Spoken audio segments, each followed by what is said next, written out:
দিন কোনো খবর পাই নাই। আমরা ভাবছি যে হয়তো কোনো কাজে আছে। ওই দিন কোনো খোঁজ করিনি আমরা। রাত ১০টা পর্যন্ত আমি বাসায় আসলে আসার জন্য আসে না। না আসার কারণে একটু নার্ভাস ফিল হয় যে এতক্ষণ সময় হয়ে গেছে, একটা মানুষ কই গেছে, এখনো পর্যন্ত কোনো খবর পাওয়া যায়নি।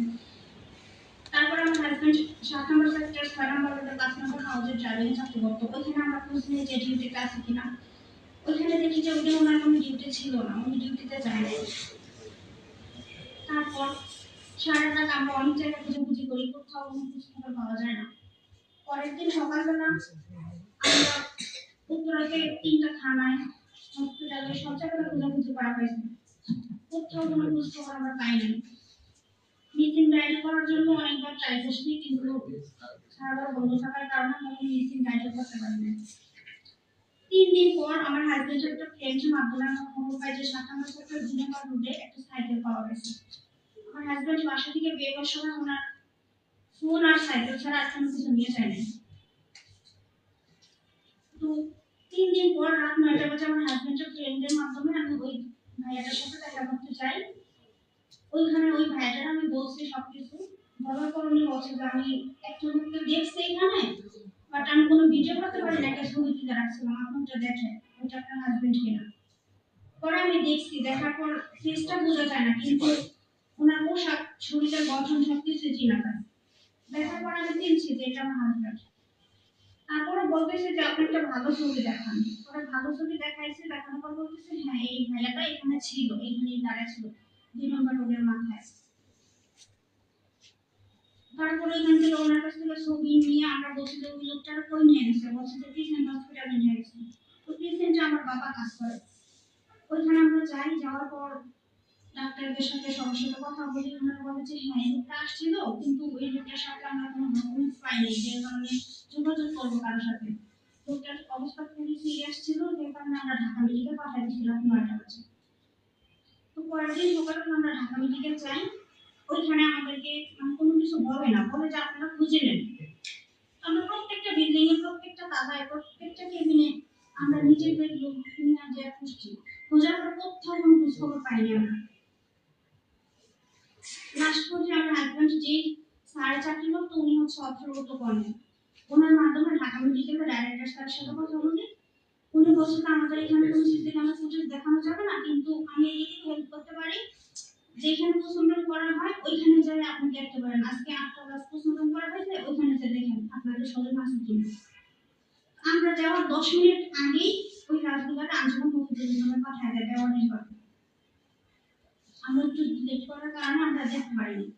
ওইখানে ৮টা ক্লাসের ছবি তোলা ছিল, ওইগুলো আমাদেরকে দেখাইছে। দেখানোর পর আমার হাজবেন্ডকে আমি চিনতে পারিনি, চেহারা অনেকটা চেঞ্জ হয়ে গেছে। সেই কারণে আমি বলছি যে এটা আমার হাজবেন্ড না। তাছাড়া আমি তখন ভাবতেই পারি না যে আমার হাজবেন্ড নাই, আমি ভাবছি যে হয়তো বা আহত অবস্থায় এখন হসপিটালে আছে। সেই কারণে আমি না বলছি, ওনারা বলছে তাহলে উনি যেহেতু না বলছে তাহলে এটা আমার হাজবেন্ড না। তো ওনারা আমাদেরকে কোনো কিছু বলে না। ওইখান থেকে আসার পর আমি আরো হসপিটালে ঘুরছি, আরো জায়গায় ঘুরছি, কিন্তু কোথাও থেকে কোনো খোঁজ খবর পাওয়া যায় না। ৫ আগস্টের পর যখন সব জায়গা থেকে সিসি ক্যামেরা ফুটেজ দেখানো হয়, তখন ১২ আগস্টে আমরা ঢাকা মেডিকেলে যাই, যাই সিসি ক্যামেরা ফুটেজ দেখি। দেখার পর দেখি যে আমার হাজবেন্ড ওইখানে ছিল। প্রিজেন্ট থেকে যে অ্যাম্বুলেন্সে নেওয়া হয়েছিল, ওই অ্যাম্বুলেন্স থেকে ঢাকা মেডিকেলে লোকজন আমাকে ওইখানে ট্রিটমেন্ট দিতে ৩ দিন। ১৯শে জুলাই রাত ভর্তি করছে, ২২শে জুলাই আমার হাজবেন্ড মারা গেছে। ২ দিন ওনারা রাখছিল, ২৪শে জুলাই ওখান থেকে দেওয়ানি করে আঞ্জুমান মফিজুল ইসলামে পাঠিয়ে দিয়েছে।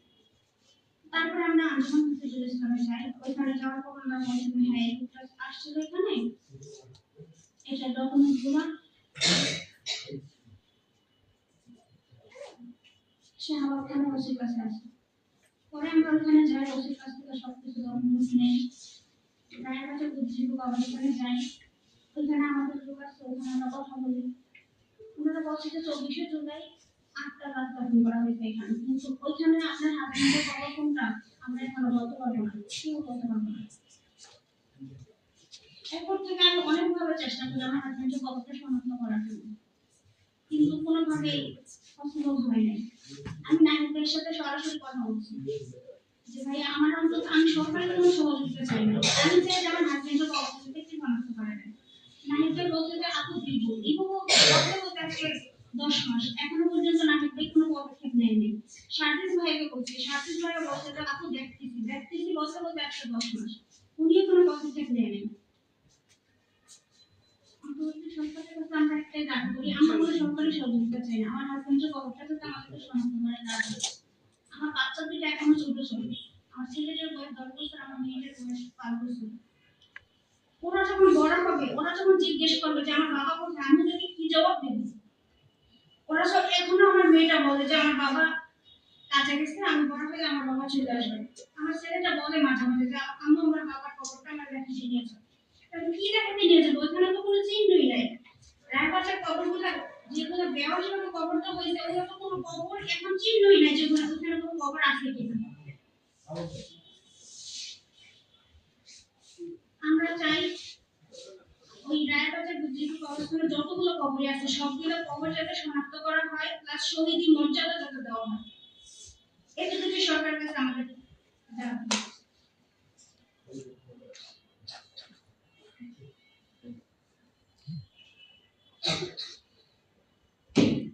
একটা প্রশ্ন হচ্ছে, আপনারা এখন পর্যন্ত কোনো ধরনের সহায়তা পান না। আপনাদের যে ডকুমেন্টসের সাথে এরপরে হচ্ছে আঞ্জুমানের মফিদুলের ডকুমেন্টস তো মিলে যায়, আপনাদের যে সিসিটিভি ফুটেজের কথা, তাহলে তো অবশ্যই এগুলোকে শনাক্ত করতে হবে। কিন্তু আপনাদের এই শনাক্ত নাম কি যেগুলো পাওয়া গেছে সেখানে কি অন্তর্ভুক্ত হয়েছে কিনা, ওটা সেখান থেকে যে সহায়তা আমরা শহীদরা পেয়েছে সে ধরনের সহায়তা আপনারা পেয়েছেন? হ্যাঁ, আমার হাজবেন্ডের নাম সরকারি গেজেটে আসছে। জুলাই ফাউন্ডেশন থেকে আমরা 5 লাখ টাকা অনুদান পাইছিলাম, তাছাড়া সরকারি কোনো অনুদান এখন আমরা পাইনি।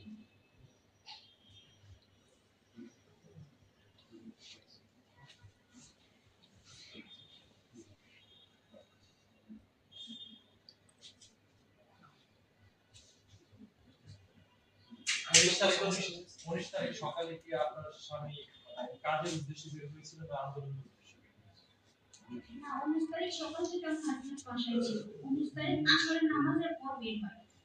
আমরা দুপুরবেলা খাওয়া দাওয়া করে জুমার নামাজ পড়তে আমার হাজবেন্ড বাসায়। দুপুরবেলা এসে আমরা খাওয়া দাওয়া করছি। খাওয়া দাওয়া করার পর আমার হাজবেন্ড মানে আমার শাশুড়ি একটু অসুস্থ ছিল, ওইখানে আমরা দেখতে যাই, একসাথে বের হয়েছি। আমার শাশুড়ি থাকে লুজপাড়া উত্তরাতে। ওইখানে যাওয়ার পর আসরের আজান দিতে বলতেছে তুমি থাকো, আমি নামাজ পড়ে আসি। নামাজের উদ্দেশ্যে বের হয়েছে, বলছে তুমি থাকো, আমি একটু নামাজ পড়ে ওই দুইটা মাগরিবের নামাজ পড়ে আয়সা তোমার নিয়ে যাবো। তখন এরপর থেকে আর কোনো আমরা পাইনি। মাগরিবের পরে দেখছি আমার হাজবেন্ড না আসলে, তখন আর ডাক্তার বাসায় চলে যায়।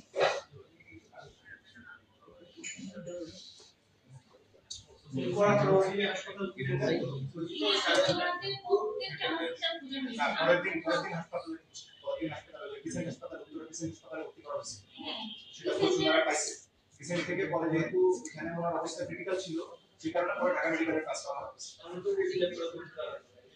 20 তারিখে ঢাকা মেডিকেলে ট্রান্সফার করা হয়েছে। ওনারা 20 তারিখে পেশেন্টে গেছে।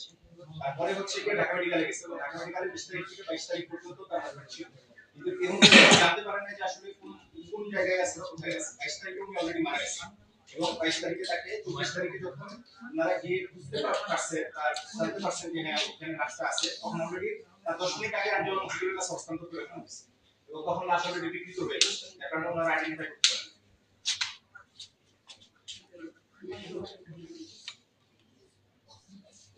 আপনাদের দাবি হলো সরকারের কাছে দাবি এটা লাশটা সরকার থেকে আমরা কবরগুলো শনাক্ত করতে, আমাদের প্রত্যেকটা শহীদ কবর থেকে শহীদ মর্যাদা দেওয়া হয়।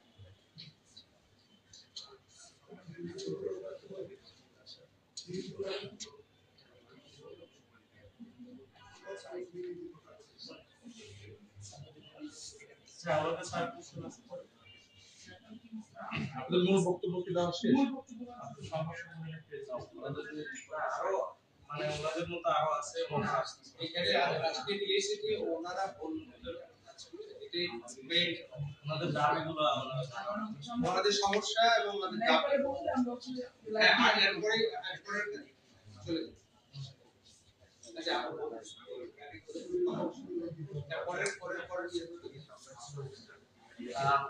পরবর্তীতে আমাদের মাঝে হচ্ছে শহীদ শেখ শাহরিয়ার বিন মতিনের বাবা আব্দুল মতিন, উনি শহীদ যে কি সোসাইটি আছে সেখানে উপদেষ্টা হিসেবে আছে। নামটা বলেন আবার। আব্দুল মতিন ছেলের নাম কি? শেখ শাহরিয়ার বিন মতিন।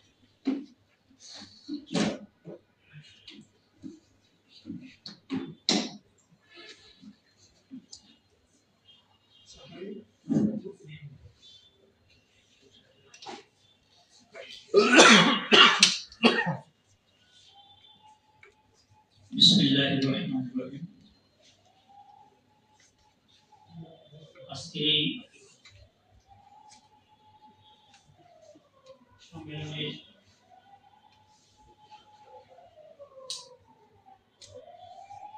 উপস্থিতি, আসসালামু আলাইকুম ওয়া রাহমাতুল্লাহ। আমি মোহাম্মদ আব্দুল মতিন, আমার ছেলে শহীদ শেখ শাহরিয়ার বিন মতিন। আমার বাড়ি ময়মনসিংহ ঈশ্বরগঞ্জ উপজেলা। আমার ছেলে মিরপুর 10 গোলচত্বর এরিয়ার 18 জুলাই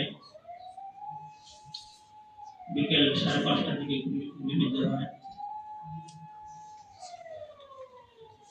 আমার ছেলে এসএসসি পরীক্ষার্থী ছিল, 5টা পরীক্ষা দিয়েছে, তারপরে সে আন্দোলনে গেছে, সেখানে গুলিবিদ্ধ হয়েছে 18 তারিখ।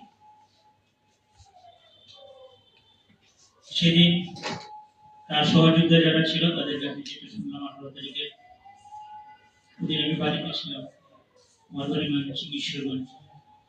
আমার ছেলে, আমার ঢাকা ভাষা, বাংলা ভাষা আমার পরিবেশ ছিল, এখানে আমার ফ্যামিলি নিয়ে থাকতাম। ছেলে এখান থেকে মিরপুর 2-এ তার খালার বাসা বেড়াতে যায় 15 তারিখে। 10 দিন গ্যাপ ছিল পরীক্ষা, এই গ্যাপের মধ্যে সে এই আন্দোলনে যোগ দেয়। তার আহত ভাইরে নিয়ে আরো তাদের আহত ভাই যারা তাদের সংগঠন ছিল, ইউনিভার্সিটিতে পড়তো, তাদের সাথে এসে যায়। সেদিন এক পাশে ছিল পুলিশ, আর এক আওয়ামী যুবলীগ ছাত্রলীগের ক্যাডাররা ছিল, আর অন্য পাশে সাধারণ ছাত্ররা, নিরস্ত্র ছাত্ররা ছিল। তারা রাস্তায় নেমেছিল, মিটিং মিছিল করেছিল। সেদিন তারা নির্মমভাবে গুলি করে হত্যা করে। তো আমি খবর পাই সন্ধ্যার সময়, আমাকে নামাজ আদায় করতেছি, সন্ধ্যাটারই আসলো, আমার মোবাইল সাইলেন্ট ছিল। আমার সাথে বাইরে রিকোয়েস্ট করলাম, করে শুনি যে আমার ছেলে গুলিবিদ্ধ হয়েছে। তো আমি আমার ভাগ্নিকে নিয়ে বাড়ি থেকে রওনা দিলাম। যারা সহযোদ্ধারা তারা এখান থেকে গুলিবিদ্ধ হওয়ার পর আজমত হাসপাতাল, আলুক হাসপাতালে, দুইটা হাসপাতালে নিয়েছে। তারা এখানে ঢাকা মেডিকেলে নিয়ে আসছে। ঢাকা মেডিকেলে নিয়ে আসার পর তারা এখানে আইসিইউতে ভর্তি করছে। আমি আসতে আসতে ঢাকা মেডিকেলে পৌঁছতে রাতে অনেক বাধা বিঘ্ন অতিক্রম করে, রাস্তাঘাট তো বন্ধ ছিল সব, অনেক কষ্ট করে প্রায় 10টার সময় ঢাকা মেডিকেলে এসে দেখি যে সে আইসিইউতে আসছে। আমার ছেলে একটা গুলি লাগছিল, যে গুলিটা একদম চোখের মতো, ডান চোখের উপরে, ডান চোখের উপরে গুলি লেগে একদম মস্তিষ্কে বরাবর। আসলে যা হবার ওই সময় হয়ে গেছে। ডাক্তারদের সাথে আমি পরামর্শ করলাম, তারা বললেন সিটি স্ক্যান করে দেখলেন যে না। আমি উন্নত চিকিৎসার জন্য রিকোয়েস্ট করলাম তাদের, তো তারা বলছে যে আসলে এখন কিছু করার নেই, যে অবস্থা এখানে আছে এখান থেকে নড়াচড়া করানো সম্ভব না, এবং আপনি তার জন্য দোয়া করেন। তখন আমরা বুঝতে পারছি যে আসলে আর কিছু করার নেই। যাই হোক, বুঝতে পারছেন যে 18 তারিখ ওই সময় সরেটা ক্ষমতায়, আমার ছেলে গুলিবিদ্ধ হলো, আমার ছেলে মারা গেল 20 তারিখ দুপুর 2:06 ডাক্তার ঘোষণা করলেন মৃত। পরবর্তীতে সমস্যা সৃষ্টি হইল যে এই লাশ আমাকে ফোন করতেছে নানানভাবে, আমি পুলিশ অন্যান্য লোক ফোন করে আমাকে বলতেছে যে লাশ এলাকায় আনা যাবে না, ঢাকায় খবর দিতে হবে। আমি যখন উত্তেজিত হলাম, রাগারাগি করলাম তাদের সাথে। পরবর্তীতে তারা বলতেছে যে আনবেন রাতের অন্ধকারে আইনে, কোনো কাউকে জানানো যাবে না, নীরবে নির্দিষ্ট খবর দিয়ে দিবে, জানাজা করবে।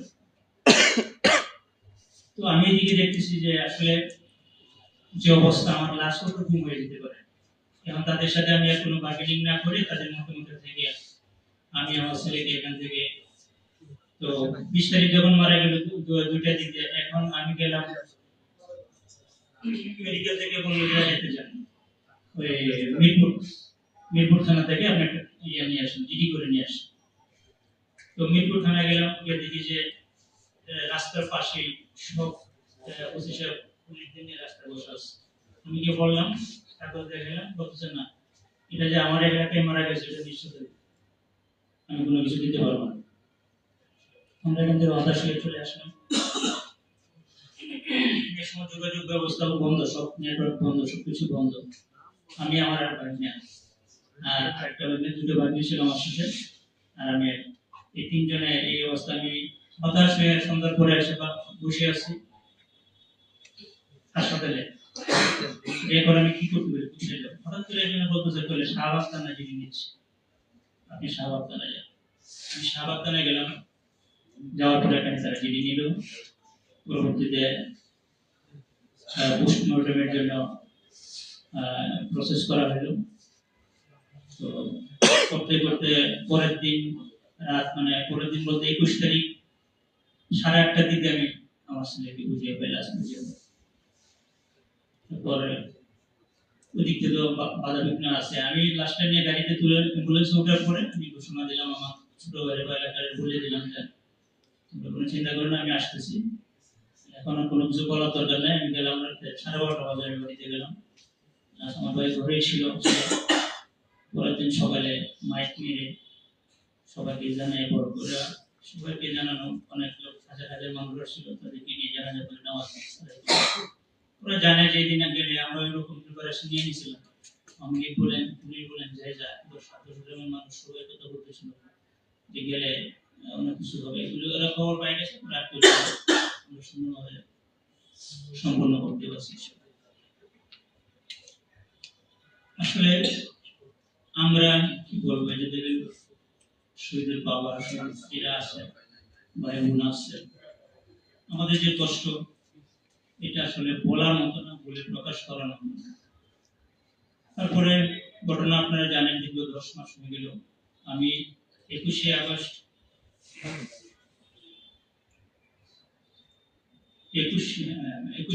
আন্তর্জাতিক অপরাধ ট্রাইব্যুনালে মামলা দায়ের করি, অভিযোগ দায়ের করি। সেখান থেকে এখনো তখন মানে তদন্তের কোনো ভালো কিছু পাচ্ছি। একদিন এখানে যে এসপি সাহেব আছেন, মোহাম্মদ সাহেব, উনি আমাদের ডাকলেন, যারা সহযোদ্ধা ছিল আমার ছেলে 4 জন, তাদেরকে নিয়ে একটা স্টেটমেন্ট নিয়েছেন। আমি এখন দশে গিয়ে ওরা কোনো খবর শুনি। আসলে আমরা যেটা ভাবছি যে আমাদের এই অন্তর্বর্তীকালীন সরকার একটা হিসেবে করে তারা আসছে, তারা আমরা আমাদের সন্তানদের হত্যার বিচার পাবো, আমরা এটা দেখে যেতে পারবো। আসলে তো আমরা তো আমার কিছু নাই। আমাদের এই শহীদ যারা আমাদের সন্তান চলে গেছে, যারা আমার আপনজন চলে গেছে, সারা পৃথিবী যদি আমাদের পায়ের কাছে এনে দেওয়া যায়, আমাদের সন্তানের